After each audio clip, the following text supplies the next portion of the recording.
Bonjour à tous et bienvenue sur Explique à quoi, votre nouvelle chaîne de vulgarisation scientifique. Alors moi je m'appelle Guillaume et ensemble on va parler de science, donc de biologie, d'écologie, d'environnement, de stats, d'astronomie et surtout on va essayer de comprendre à travers de plein de vidéos le pourquoi des choses. Alors c'est parti, générique. Alors aujourd'hui on va commencer par un sujet assez simple, c'est le changement climatique. Alors je sais ce que vous vous dites, c'est bon, on connaît, on a tous entendu parler. It'll start getting cooler. You just watch. I wish science agreed with you.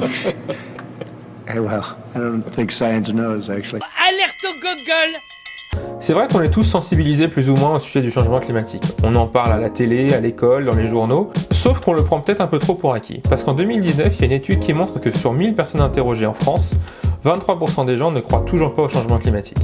Et contrairement à ce qu'on pourrait penser, ce ne sont pas du tout les plus vieilles générations qui ne sont pas au courant. Ce sont les plus jeunes qui sont plus sceptiques vis-à-vis du changement climatique. La première question qu'on peut se poser, c'est quoi le climat ? Ça peut sembler un peu bateau, mais la différence entre le climat et la météo est très importante et peu de gens la font. La météo, c'est les prévisions de température, de précipitation et d'ensoleillement sur de très courtes périodes, sur la journée ou à 5 jours. Alors que le climat, ce sont les informations de température ou de précipitation, mais sur de très longues périodes, on considère au minimum 10 ans, et sur de très grandes zones géographiques. Et lorsqu'on fait ça, on remarque que sur des millions d'années, le climat de la Terre a énormément changé. Si on regarde la température, on voit qu'on a des grosses oscillations entre ce qu'on appelle des périodes glaciaires et des périodes interglaciaires, donc des périodes chaudes et des périodes très froides. Alors, pourquoi le climat y varie ? Il y a plusieurs facteurs à ça. Pour parler des principaux, on peut parler de la distance entre la Terre et le Soleil. On sait que la chaleur qui arrive sur Terre provient de notre étoile, le Soleil, et que si la distance entre la Terre et le Soleil varie, la température et la quantité de chaleur va varier. Or, on sait que cette distance entre la Terre et le Soleil, elle varie.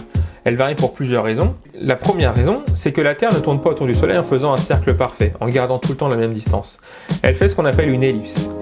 Et l'excentricité de l'ellipse, c'est-à-dire la différence entre les plus grandes variations et les plus petites variations, peut influencer la quantité de chaleur qui arrive sur Terre. On sait que l'excentricité de l'ellipsoïde entre la Terre et le Soleil varie selon des cycles assez connus et peut influencer le climat sur Terre. L'une des deuxièmes raisons liées au Soleil, c'est que l'axe de rotation de la Terre n'est pas totalement perpendiculaire à l'axe de l'écliptique, c'est-à-dire l'axe sur lequel la Terre tourne.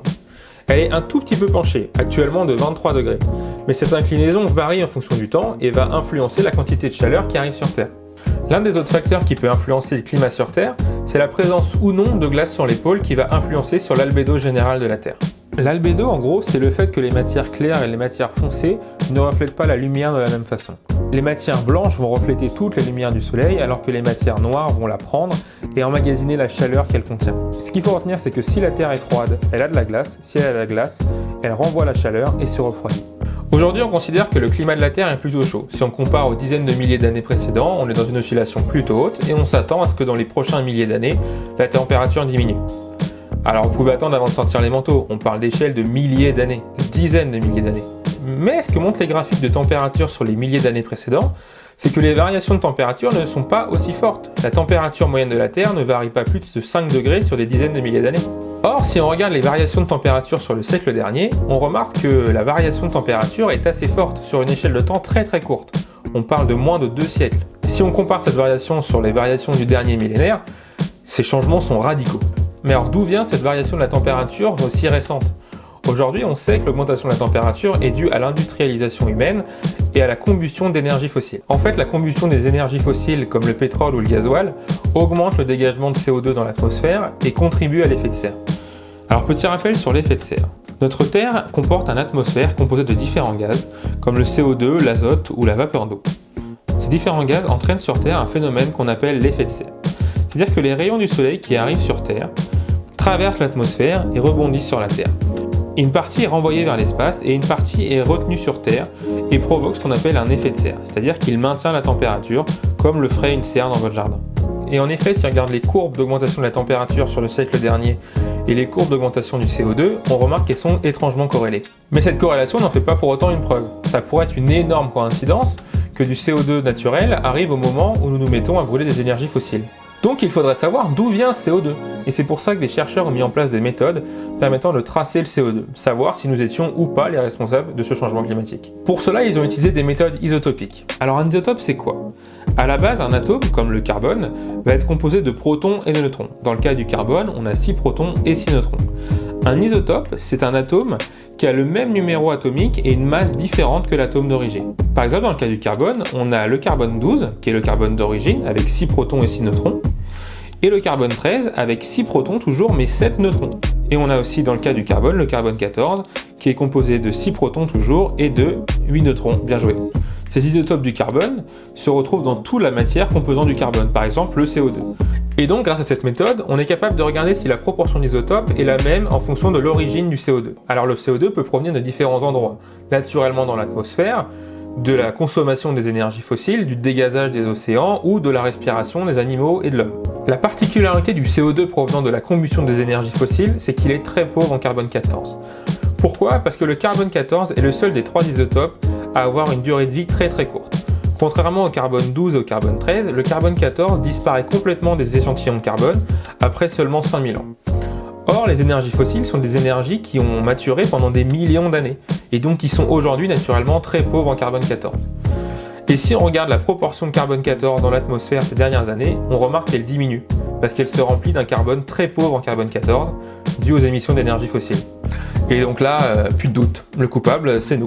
Aujourd'hui, les analyses du GIEC nous montrent que la probabilité que l'homme soit responsable du changement climatique est de 95%. Donc oui, c'est pas 100%, mais lorsqu'un chercheur vous dit 95%, c'est qu'on est plutôt sûr, que ce soit pour un vaccin ou pour le changement climatique. Et c'est là que ça se complique un peu. Quand on parle de changement climatique, généralement, on se focalise sur le fait que la température moyenne va augmenter sur le siècle. Mais certains chercheurs ont montré que d'autres paramètres pouvaient changer en fonction du temps.